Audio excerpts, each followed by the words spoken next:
of some timely nature that has happened in transplantation at the moment and attracting a lot of attention. And I immediately thought of xenotransplantation because of the really profound steps forward that have been made in recent months in a field that has been around for a long time, but has met stumbling blocks along the way and really getting moving into the clinical application. After having thought about that, I thought there's no person that I would like to speak on that topic more than Robin Pierson. So Robin has kindly come to Kelowna to join us today. He holds the Gerald and Patricia Austen Chair in Cardiac Surgery and is the scientific director of the Center for Transplantation Sciences at Mass General Hospital in Boston. He's a professor of surgery at Harvard, and a visiting surgeon at Mass General Hospital. He participates clinically in thoracic transplantation and cardiac surgical intensive care. He's a long-standing NIH-funded researcher in areas of translational cardiac tolerance, cardiac allograft tolerance induction, and the immunobiology of lung, heart, kidney, and liver xenotransplantation. He's been part of at the University of Maryland, where he was before. He was part of early work in xenotransplantation and has been a past president of the International Xenotransplantation Association. Robin is really very well equipped to take us through kind of how things moved along historically, as well as the recent tremendous advances that have been made, as he was part of the program at University of Maryland, where, as you may remember, in January of this year, I think, was the first human recipient of a heart transplant from a genetically modified pig. And so we're getting ready to hear about these exciting advances in the field. Robin, thank you so much for coming and welcome. Thank you, Laurie. It's really been a treat to be exposed to the breadth and depth of the research that's been going on through this Canadian Donor and Transplant Research Network. You all to be congratulated on the progress you're making and the problems you're tackling. I've been working on xenotransplantation. I just thought of it. It was 30 years ago next month that I went to Cambridge, England to start working to set up the models used to test the first genetically modified pigs. And it's taken us that long to get now to the threshold of clinical application.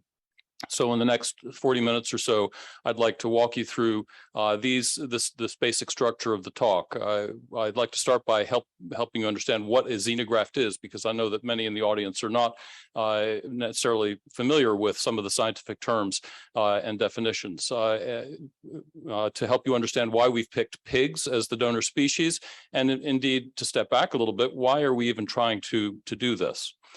Then I'll walk you through in just short order the preclinical development that's occurred over the past 20 years as genetically modified pigs have been propagated and improved based on the mechanisms that we've learned about how pig xenograft is injured when it's exposed to human blood, or in the primate models that we've used to validate our understanding and the genetic engineering changes that we've added to the pigs in an effort to overcome the obvious obstacles.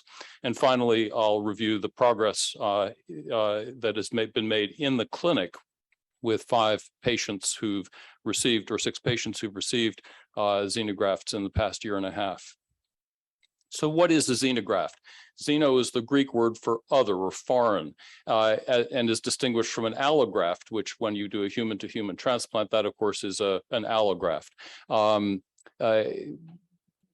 For 100 years, people have tried, since Alexis Carrel learned how to sew blood vessels together, people have discovered that when you take an organ from one species and put it in another, it either works pretty well for a while or it turns black right away. And the field quite simply divided xenografts into those that were concordant, the ones that functioned well at least for a short period of time, and those that died right away, which in which case almost always you could identify preformed antibody in the blood of the recipient that attached itself to the lining cells, the endothelium of the graft, and triggered clotting and loss of barrier function in the transplant. So that phenomenologically defined the xenograft as discordant. Well, if you were going to look to another species as a potential donor for men, it would be obvious then to look at the concordant species and to try to get that to work as a potential clinical solution. When I went to work in Keith Reemsma and Eric Rose's lab in the mid-1980s, that was our goal. And indeed, they'd done a series of monkey to baboon heart transplants, which had been really quite successful at supporting the life of a baboon with a monkey heart graft for 3 and even 6 months in some instances, and using immunosuppression that was quite similar to what we currently use for clinical transplantation. So they thought they were knocking on the door of clinical application. It then turned out that there are endogenous retroviruses in baboons, which, because of the biological similarity between humans and baboons or other non-human primates, these endogenous retroviruses, which are capable of escaping from baboon cells under circumstances of stress, could get into the human patient and could conceivably cause a disease. Now, everyone now knows about HIV, which we think is a retrovirus like was an endogenous retrovirus that, when it became communicated into humans, caused the lethal syndrome that we now well understand as AIDS. We don't, if we're going to do xenotransplantation, we do not want to put ourselves in a position where we would cause another epidemic like that. That argument really steered the community away from the whole idea of using concordant xenografts, grafts from primates to save human lives, and toward what is a much harder biologic question because of the phenomenon of hyperacute rejection. So I'm going to come back to the mechanisms of hyperacute rejection in a few minutes, but I would like to pause for a moment and also point out that infectious risk of a pig endogenous retrovirus escaping from the pig and causing troubles for a human is a theoretical concern. And indeed, in the 1995, just as we thought the first genetically modified pigs might be ready for testing in humans, it was discovered that the pig endogenous retroviruses of some particular kinds could get into human cells. And that put the brakes on xenotransplantation for a good decade until that was better understood. And I'll come back to that again later in the talk. So why are we even trying to climb this enormous mountain, overcome this tremendous obstacle? Well, as all of you will be aware, and here I'm illustrating for the example of heart transplantation, how scarce human organs are with respect to the need. We can identify easily 30,000 patients per year in North America who would benefit from a heart transplant if one were available. Yet only between 3,500 and 4,000 hearts at most are done in North America in a given year. And that is because there just aren't enough healthy, disease-free hearts available from people who have experienced brain death and who are physiologically in suitable condition to donate. And that in turn translates into at least a 15% death rate on the waiting list and additional patients who are delisted because they've become too ill to benefit. The competing technologies have improved dramatically in my professional lifetime, but they are still inferior to a heart transplant by a good measure, whether that is end-stage heart failure management, which with goal-directed medical therapy has really improved the quality of life and length of life of patients with end-stage heart failure, but it is still a diagnosis with a worse prognosis than stage 4 cancer. So you have to keep in mind that as much progress as we've made, we are not solving the problem with standard pharmacology. LVADs, left ventricular assist devices, are very effective to pump blood. The technology has really been applied best on the left side of the heart. If both ventricles are failing, however, just supporting one side doesn't really get the job done. And our results with LVADs in those patient populations remain dismal, with about 50% 3 or 4 year survival in carefully selected patients. And with many patients who we know won't do well, simply don't have a device-based opportunity. And as good as those devices are, they still have trouble with blood clots forming in them, strokes, and because of that, we put everyone on blood thinners, and everyone in this room probably knows of people who've had bleeding complications associated with blood thinners for stents or for other indications. So if we could have develop a biologic alternative that was available whenever we needed it to address the needs of our patients, that would certainly be an advantage. In addition, if we're going to breed and propagate animals as a donor source, you're taking an organ then from a healthy, normal animal whose husbandry is well understood, whose exposure to infectious disease is understood and can be controlled in such a way as to minimize or essentially eliminate the risk of causing a pandemic infection. In addition, we now know enough about the biology of endogenous retroviruses, at least the normal pig endogenous retroviruses, to pick donors whose endogenous retrovirus is unable to reformulate itself in a way that could be contagious for humans. So the pigs that are being brought forward are PERV-C deficient. And in order for PERV to become infectious for human cells, the C component has to recombine with A or B, most often with A, to then generate an infectious particle. Without the C or with the disabled C, it won't happen. In addition, genetic engineering has been applied to wipe out every copy of endogenous retrovirus from the pig genome. And one of the companies we work with, eGenesis, their platform technology envisions pigs that have had that virus removed. So you then will know that this pig is clean, is not going to transmit either endogenous retrovirus or anything else that you know of, screen for and control. So that's actually an advantage compared to the human organs that we use today, where we know that we're sometimes giving cytomegalovirus or Epstein-Barr virus along with the transplant as a necessary evil, if you will. So what else about pigs? Well, they breed readily. We understand their husbandry. They've been domesticated and part of our food chain for millennia. So if we've got the right pig, they're going to be, we think they're going to be pretty easy to propagate in relatively large numbers. The gestational period is 3 months, 3 weeks, and 3 days. So within a year, that animal has reached sexual maturity. And so you can breed large herds of animals as long as you pay attention to hybrid vigor relatively efficiently. And finally, if you know who your donor is, in transplantation, we've become pretty clever at pre-exposure to donor antigen and tricking the immune system into thinking that this other is in fact close to self. The whole idea of inducing tolerance would be the holy grail of transplantation, and xenotransplantation may give us that opportunity. I won't discuss that further in this talk, but just that is out there as a potential advantage of this technology. So what's the difficulty? Well, I mentioned to you that preformed antibody is in all of our bloodstream. It is mainly against sugar, the ones in our blood that react against a pig, mainly recognize sugars, 85% against one called the gal sugar, and about 10% against nu5-GC, and another 5% against beta-4-gal. And it turns out if you remove all those sugars from the pig, the antibody is, there's only occasionally low levels of antibody in most of us that reacts against the pig. In addition, and I'll talk about some of the other features of the rejection mechanisms, both hyperacute, and then what we see if we avoid hyperacute rejection, which has been termed delayed xenograft rejection. Intentionally agnostic as to its cause, because frankly, we still don't completely understand it. But I hope in the next few slides, I'll help you understand what we think we know about it and how we have advanced things, the genetic engineering of the pig in particular, to get around it. And then finally, as we've approached the clinic, we've discovered other barriers that, again, we don't fully understand. Why is it that when you take a heart out of a pig and put it into a baboon, a third of the time or half the time, it simply doesn't pump sufficiently to support the life of the baboon, even if you've done everything else right? So I'll come back to that again later.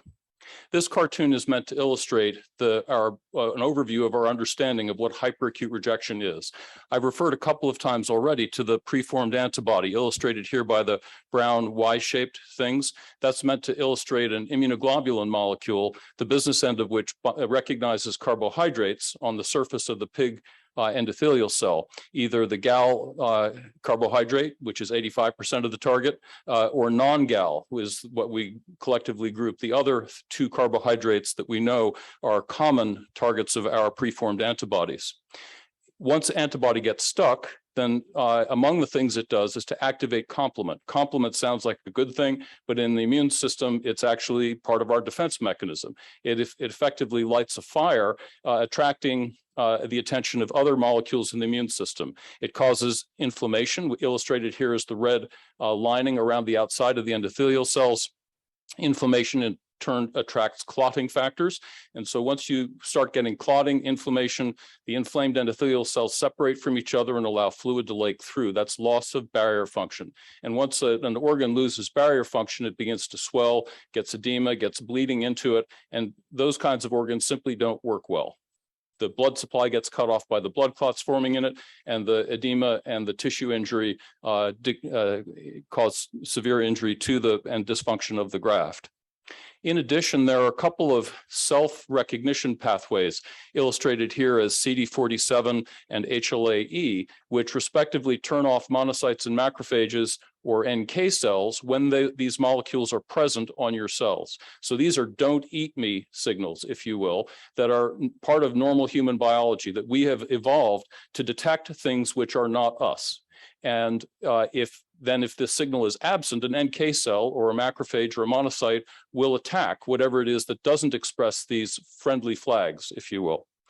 So we'll come back to that a little bit later. These are softer, these are less dominant causes of xenograft injury, but they turn out probably to be important. So we've got the antibody, we've got the complement, we've got the clotting factors, which I'll talk about in a little bit more detail later, and then these self-recognition receptors. And the pigs that are being designed these days are designed to take care of each of those pathways. So in the next couple slides, I'll walk through what we've learned and what we've done about these different obstacles. You can either knock out one carbohydrate or you can knock out all three. And I'll focus on, for the time being, on the triple knockout pigs, which therefore all this antibody that is in our blood, about 1% of our antibody that's would otherwise start to injure the pig, is simply irrelevant. It doesn't have anything to bind to. And only if there are other molecules, proteins or other carbohydrates that are recognized by the small remaining amount of antibody in our blood will any antibody get stuck.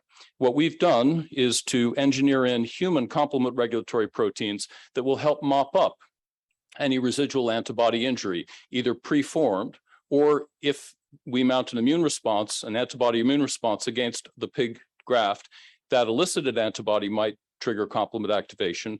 In that case, in either case, this human complement regulatory protein is designed to protect the endothelium from injury by the bound complement.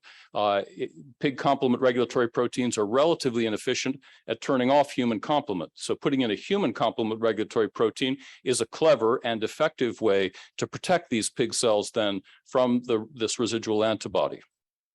So what happened when we took pigs like this that had just one genetic modification, either the gal knockout, which is illustrated principally here, or expressed one complement regulatory protein, HDAF and MCP are the two examples given here. And you can see that compared to the wild type, which is the dashed line, which never got past 30-day survival of heart grafts in baboons, when you add in one complement regulatory protein and with some different kinds of immunosuppression, you could occasionally get out to 30 or even 60 days with one or two grafts getting out to 6 months. But it wasn't until you put, and then we were able to more regularly especially with CD154 blockade, to get out to 2 months, 60 days, relatively consistently, but you'll see that survival curve drops off quite precipitously by 3 months. And indeed, when we added the complement regulatory protein and the gal knockout together, took those two genetic modifications and put them both together, we were now able to very consistently get grafts that were surviving. But you see all those horizontal slashes. Those are marked animals that had to be sacrificed because they developed disseminated intravascular coagulation-like phenomenon, consumptive coagulopathy with low platelet counts and fibrin split products going way up in the blood. And in the graft, you see this thrombotic microangiopathy, blood clots forming non-physiologically within blood vessels, and loss of barrier function, which is illustrated here with edema and red cells outside of the blood vessel. So what causes thrombotic microangiopathy? Is it just a little bit of antibody and a little bit of complement? Is that enough to do this? Well, even as I've just illustrated for you, when you have you've taken away the main target, carbohydrate target, and you've added in the complement regulatory protein, you're still seeing this. So and there are molecular incompatibilities between pigs and humans, where the pig's complement coagulation pathway regulatory molecules aren't very efficient at turning off clotting when it gets started. And so, as illustrated here, what we have learned to do is to add in human thrombomodulin and human endothelial protein C receptor. Those two molecules together are very good at turning on the activating protein C, an anticoagulant protein, which is also anti-inflammatory. So and again, this is a case where the pig's thromboregulatory molecules are not very good at turning off the little bit of clot that physiologically forms just when normal blood vessels are going through life. And of course, this gets exacerbated if there's a little bit of antibody binding, if there's a little complement activation.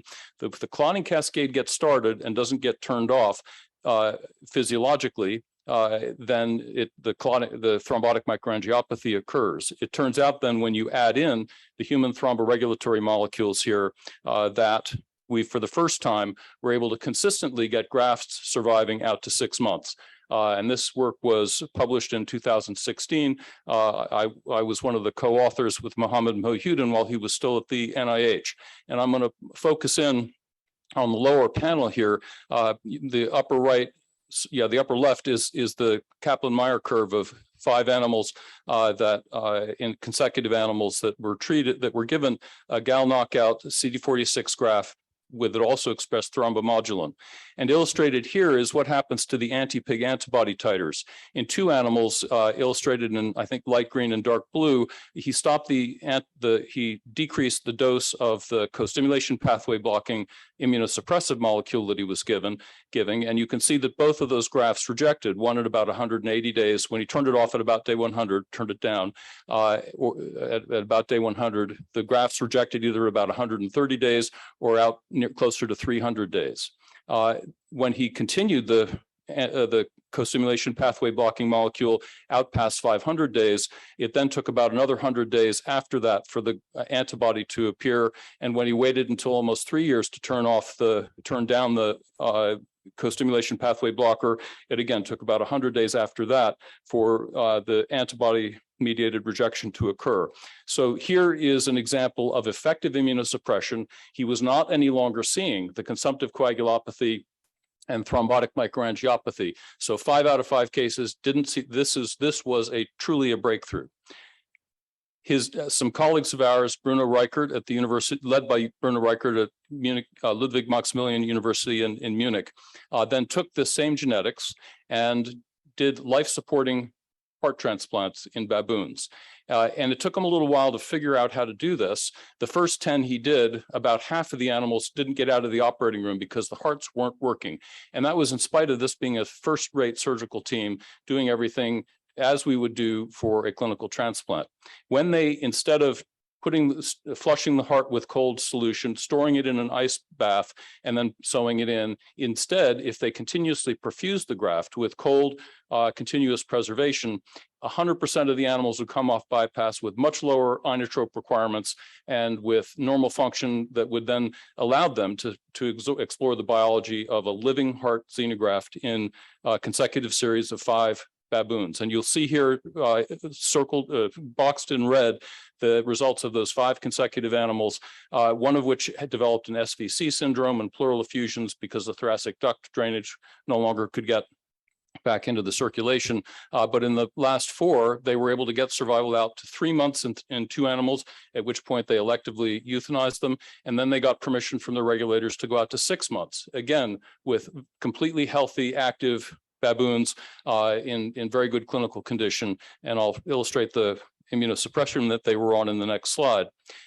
In the earlier 4 survivors that are illustrated on the slide, the grafts got hypertrophic. They got thickened and overgrew the size of the small baboon chest. And so to prevent that, they gave rapamycin, whether it's because it's immunosuppressive and prevented a graft injury by immune mechanism or for its anti-proliferative effects. The combination of rapamycin with the baseline immunosuppression avoided that graft overgrowth and was permitted them then to get this consecutive series of 5 successes. So ischemia minimization and rapamycin added therapy. They then, in addition to the 5 illustrated here, did another series of 8 consecutive transplants, 2 of whom succumbed to porcine CMV, which will be a theme we'll come back to in a moment. But 6 of 8 survived for 6 months. And that then has satisfied the ISHLT's benchmark for what preclinical results one would need to achieve in order to justify doing a clinical trial in humans. And they are in the process now of taking this approach and presenting it to the regulators in Europe as the basis for a clinical trial of heart transplantation. Here I'm highlighting the immunosuppression that's used. Compared to what we use for highly sensitized human patient, for example, this is highly similar. We use ATG and CD20 blocking to knock down T cells and B cells with that induction regimen, and CD154 or CD40 based co-stimulation blockade plus MMF. Those are really the only immunosuppressants that these animals are getting, plus the rapamycin that I referred to earlier. And with that regimen, we got the results that I've just illustrated for you. They, in addition, have given some anti-inflammatory drugs around the time of transplant. There's good evidence in the baboon model that IL-1 and IL-6 in particular, TNF also, are elaborated in large amounts around the time of the transplant. And so they have blocked those just transiently around the time of surgery. Long-term treatment with these things, of course, does have immunosuppressive side effects, but short-term treatment should be well tolerated in patients. And there are a number of other elements of their protocol, which I won't dwell on here. So I want to also illustrate some of the progress that's been made in kidney preclinical models. And just by way of example, there are a couple of different pig genetics that actually don't include the thromboregulatory molecule and simpler immunosuppression. So instead of wiping out all the T cells, these group from Emory, led by Andrew Adams, has used CD4 blockade, CD4 depletion actually, selectively, leaving alone the CD8 cells. And indeed, when you knock out the CD8 cells, survival is quite short. When you wipe out just the CD4 cells for a couple of months, you can get quite a few long-term survivors. So their work summarized at the top is that CD4 is more important. That was replicating work I did 35 years ago at Mass General in mice. So it's good to see it that plays through to the potential clinical application. When these grafts rejected, they were making antibody against the new 5GC SDA antigen. So we think that carbohydrate is important in the primate model, as we would expect it to be also in the clinic. And the other thing that they did consistently to get these good results is they avoided any recipient that had antibodies preformed against the pig. So they're pre-selecting for low cross-match. I think in our clinical practice, we're going to need to figure out how to deal with at least some level of antibody against the pig. And so the simple genetics that they were working with here probably aren't or won't be as broadly useful in humans. And I think we need to use smarter pigs, frankly, to accomplish that. So what is that smarter pig? It's a pig that is got at least GAL knockout, but I would argue 3 carbohydrate genes knocked out and has human complement regulatory protein, 1 or more expressed. That is necessary and sufficient to deal with both preformed and elicited antibody and the related complement activation. In order to deal with the clotting cascade, particularly in the heart model, the expression of thromboregulatory molecules such as thrombomodulin and endothelial C are certainly going to be helpful. And we now know from both the Mohudan work and the German work that expression of thrombomodulin is sufficient to get good results in the preclinical model. So we've also discussed briefly the perioperative cardiac xenograft dysfunction, and that we now have a technique, even if we don't understand the problem completely, we have a technique to manage it and prevent it. So the keys that have allowed us to make this progress toward the clinic are based on understanding the mechanisms that are causing the injury of that pig graft by the primates, by the baboon or the monkey's immune system. By knocking out up to 3 carbohydrate targets, defending the graft against complement and coagulation, and in addition, expressing molecules to deal with self-recognition incompatibility that otherwise would exist. Those mechanisms account for the 10 to 12 genes that are being manipulated in the pigs that are currently being envisioned to be brought forward for clinical application by eGenesis and Revivicor, two of the companies that we partner with. And I think I've illustrated for you both for the heart and for the kidney that with an induction regimen that includes ATG or simply CD4 depletion, along with knocking down the B cells, reducing their antigen presenting capacity is probably how that works, rather than necessarily knocking out, it doesn't affect plasma cells.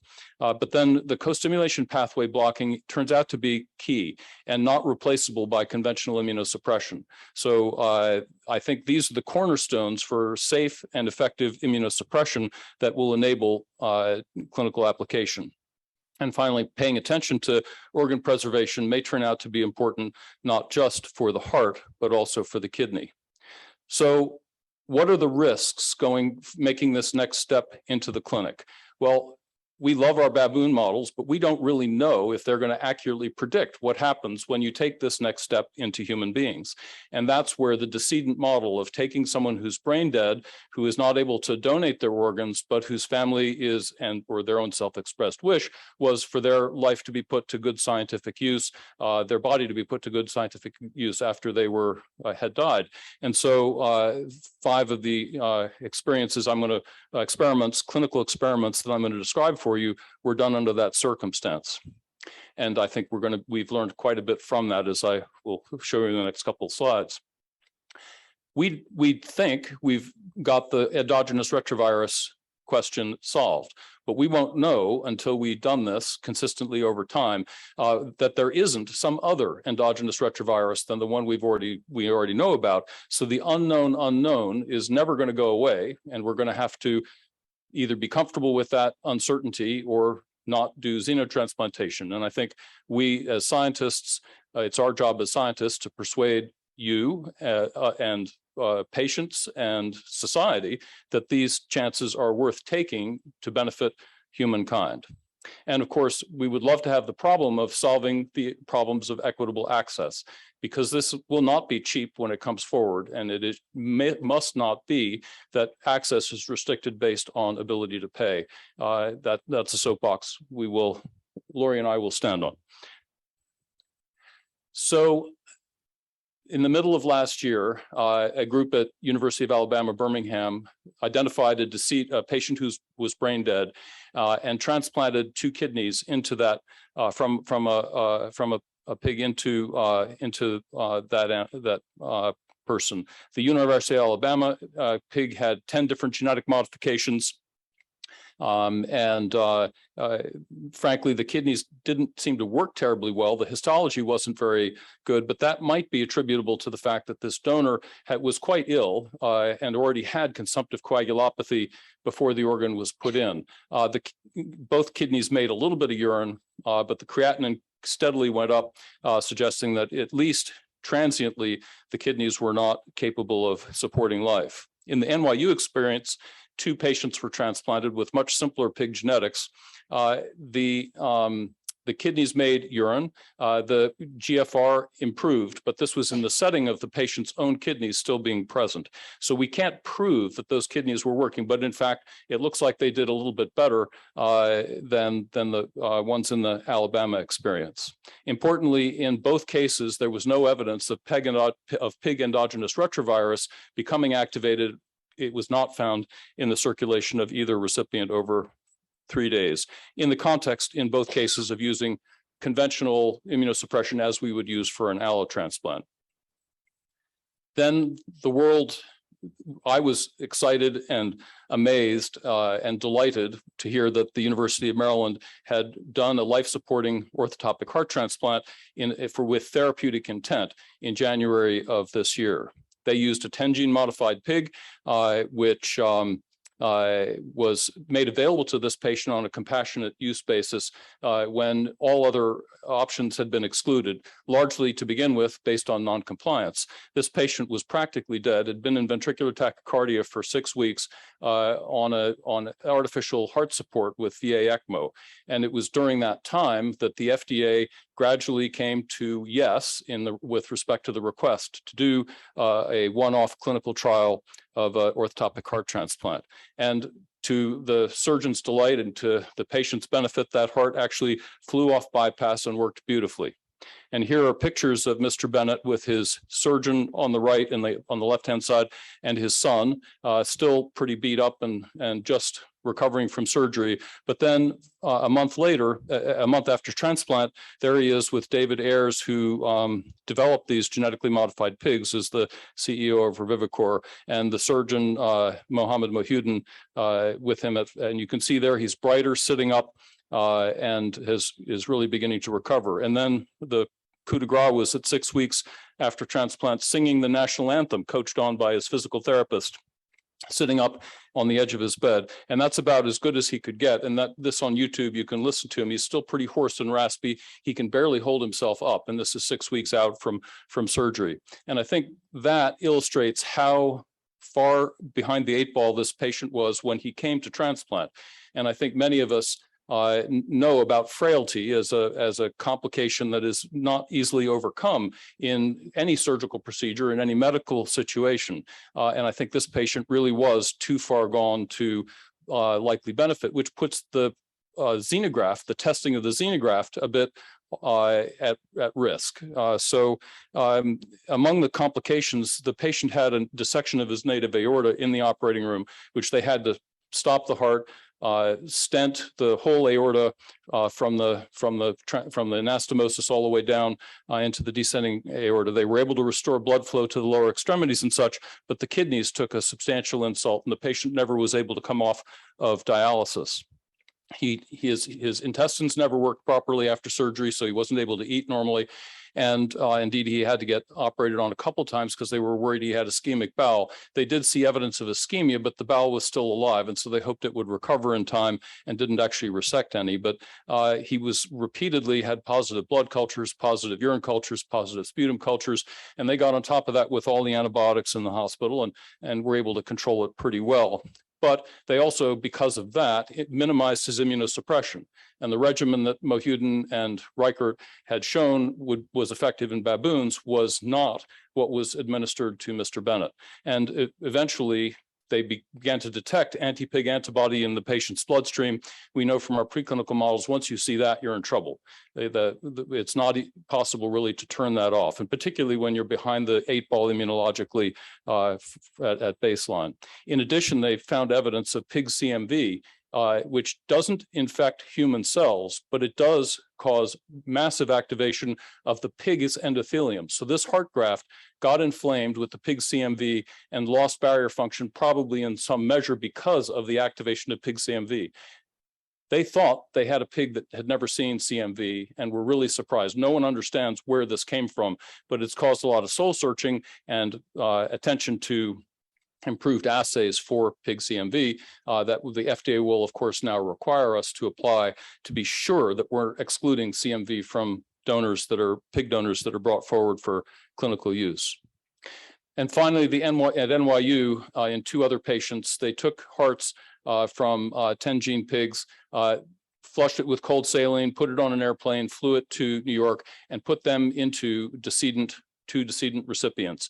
One of these, they thought the heart graft was a little bit too small. The patient required large doses of inotropes, and the function and organ function wasn't very good, which they attribute again to the small size of the heart donor. In the second case, however, the function allegedly was quite good. This has not yet been peer-reviewed or published, so I can't tell you more than what's been written in the lay press, and Bob Montgomery has, of course, presented this at a variety of meetings. So for a couple of days at least, this work, this replicates the observation that a pig heart can support the life of a human being. And once again, there was no evidence of endogenous retrovirus. It also illustrated that at least in 1 of 2 cases, cold storage might be sufficient for a xenograft. So what did we learn? What have we learned from this experience overall? From the heart transplant experiences, both at NYU and at Maryland, we know that the 10-gene pig heart is capable of supporting a human's life. And if you avoid CMV and give appropriate immunosuppression, it's entirely possible that our baboon results could be replicated then in clinical practice. I would feel much more comfortable using the ischemia minimization approach, which I know from my own experience now, as well as from the Reichert experience, and Mohudin has also done this at Maryland, gives you much more reliable, excellent heart function right away and durably. And then, of course, the UMB experience shows us that porcine CMV is a real problem that needs to be accounted for. So I think we think we have a pretty good handle on what the mechanisms are that cause injury to genetically modified pig hearts. And if you manage these issues as I've described for you, and additionally attend to preventing the initial graft dysfunction, which we have demonstrated in the laboratory, and I would argue the NYU decedent experience suggests we're going to need to worry about this for pig kidney xenografts as well. But ischemia minimization is now relatively standard and available and should be deployed and can be deployed if we find it's necessary. So the keys to clinical translation derive directly from these mechanisms and the approaches that we've developed to overcome them. So pigs with these mechanism-directed genetic modifications, coupled with what I would argue is safer than and more easily tolerated than calcineurin-based chemical immunosuppression, this approach, I think, is likely to be associated with successful long-term survival of organ xenograft recipients. How will we measure success? Well, I would like us to do as well with xenografts as we do with allografts. That truly would be hitting the cover off the ball. If we were able to equal competing therapies, left ventricular assist device outcomes, that would certainly be another way to measure success. Certainly, if we avoid causing an adventitious infection, either with a known organism or an unknown organism, that's going to be part of what we need to do to consider this successful. On the other hand, we're going to need at-bats. We're going to need opportunities to try this out, this technology out in the clinic in appropriately selected patients in small numbers in order to even design an informative clinical trial. I think those kinds of pilot experiments are likely to happen in the very near future, and continued decedent work following the patients out for a month instead of for a couple of days. And with that learning, we will be in much better shape to answer the question about what a clinical trial should achieve and how to rate its success. In addition, we need to be very thorough in our educational process of our peers, of our patients and their families, and of society in general, so that people know what we're doing, why we're doing it, and help and are supportive of these pioneering efforts. And it needs to be done deliberately, not as an emergency in the middle of the night, but with forethought, planning, and truly informed consent. So what is the FDA going to ask of us? They want us to use a consistent pig phenotype over and over, and to be sure that we know what that pig is, what genes it expresses, which ones are important, and to be sure that they are actually included and expressed in the pig organ that you are going to bring forward. They want to see a consistent, defined immunosuppressive regimen, if possible, including the ability to detect and reverse rejection if it were to occur. That last step may require actually being in the clinical trials to discover what will be successful. And finally, they want to see consistent preclinical results. They want us to get out to a year consistently. That's going to be hard to do. I would argue that if we're out at 6 months consistently, that's about as good as the preclinical models will let us do. But I would argue that based on the data that I've shown you and our mechanistic understanding of what we're dealing with in xenobiology, that the future really is bright. The Munich team is making their way in a deliberate way toward the clinic. I think many of us, including the Mass General team, will be close behind them. There are 3 different companies bringing forward pigs with either simple genetics or more advanced genetics. And based on those and on access to effective and safe co-stimulation pathway blocking molecules, which are in phase 1 and phase 2 trials as we speak for other indications and should be available to us. I think that we're very likely to soon make progress into the clinic with xenotransplantation. Thank you very much for your attention. I'd be happy to answer some questions.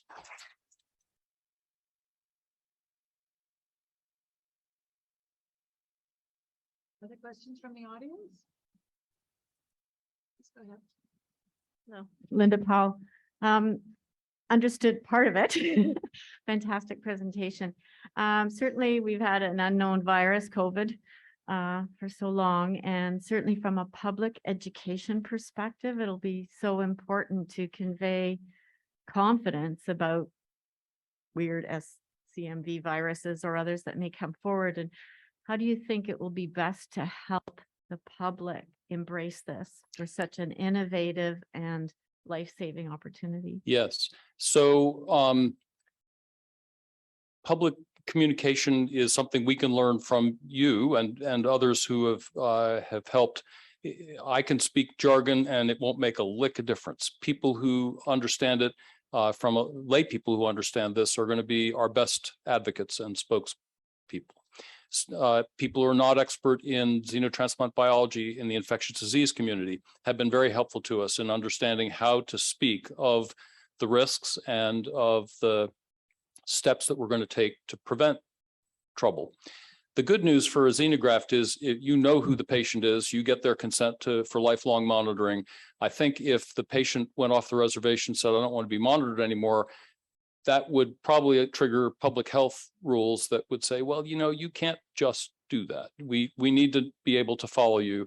And what we need in our armamentarium are tests that we trust to detect emergence of infections that we know about and a strategy to detect things that we don't know. And there are genomic approaches to broadly surveying.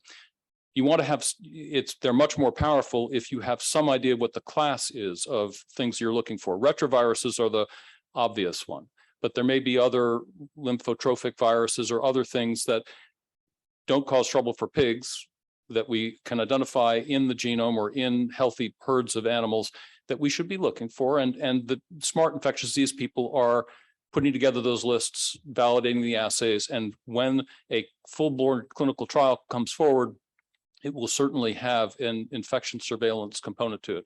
You asked more about education, but we can't educate unless we know, unless we're confident. And so I think we are developing a high degree of confidence in our surveillance capabilities and from a technical perspective, at which point we can tell a patient and their caregivers who also will need to be surveilled, these are the things we're going to do. This is what we're looking for. We think the risk is really low. But we want your help in making sure that this is safe. And oh, by the way, look at Mr. Bennett singing the national anthem. That's the best advertisement. If we have a couple of those, this will be an easy sell, I think. Let's see. I think. Fine. Okay. Oh, okay. Yeah, please go ahead. Okay. Thank you for your excellent presentation. So a long term, the xenotransplant will probably establish a new paradigm in transplantation and become the future. But a short term, and considering the current limitation, which is your opinion about the balance between risks and benefits of using xenotransplant as a temporary solution for reduce the mortality in patients in the waiting list until the human organ arrives? I think using xenografts as a bridge in circumstances where the patient is a reasonable candidate for an allograft is one application that is quite sensible and defensible in current circumstances. There are many patients, let's just say blood type O, 60-year-old on dialysis, just got onto the dialysis list, no living donor. Their odds of getting a kidney within 7 years are very low. And especially if they're sensitized against human HLA. Human HLA sensitization almost never causes a cross-reactive sensitization against the pig. So the pig might actually be safer, easier, and I am confident that we will find willing candidates who, if the graft fails, can still go back on dialysis. They don't lose their waiting time on the allo list. I think that is one circumstance where we could go forward. There are patients who are bad candidates for LVAD bridge to transplant, who are otherwise suitable for transplant, particularly those with hypertrophic cardiomyopathy, amyloid disease. You can't fit the device into the small left ventricle. It's a restrictive physiology. They might well be best bridged by a well-functioning xenograft. So there are bridge circumstances where the risk benefit, I can argue today, would favor the xenograft over any other available bridging option for some patients. So I think that is one way that we may get into the clinic relatively soon. Thank you. Great question.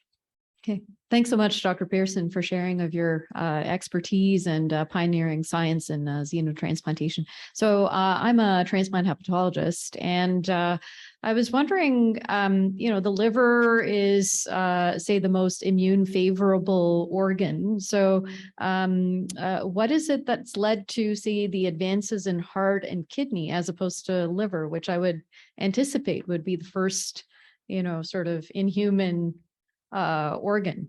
The liver and the lung are fascinating. The liver, when we hooked a normal pig liver up to a normal baboon, cross-circulated that with the notion that we wanted to see what happened to the liver. The liver was fine. Liver looked just great for 6 hours. But what happened is that the baboon got sick. The baboon developed an inflammatory syndrome, which likely is the consequence of pig cells coming out of that graft and causing inflammation systemically in the baboon. Pulmonary edema, ascites, prolific ascites, it was really quite dramatic. So we think we know of some of the things that are causing that, and we probably can attenuate that.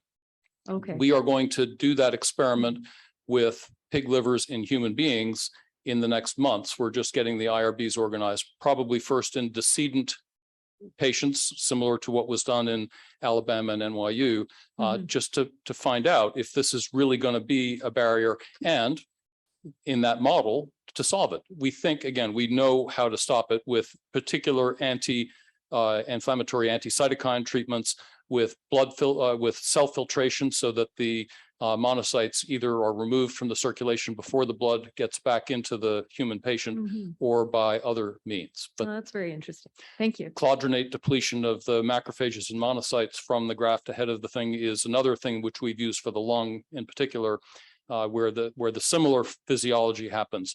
Great graft function, animal gets sick, it's because of the systemic inflammation. I think Sandra had her hand up online. Maybe, do you want to get to her first? Thank you.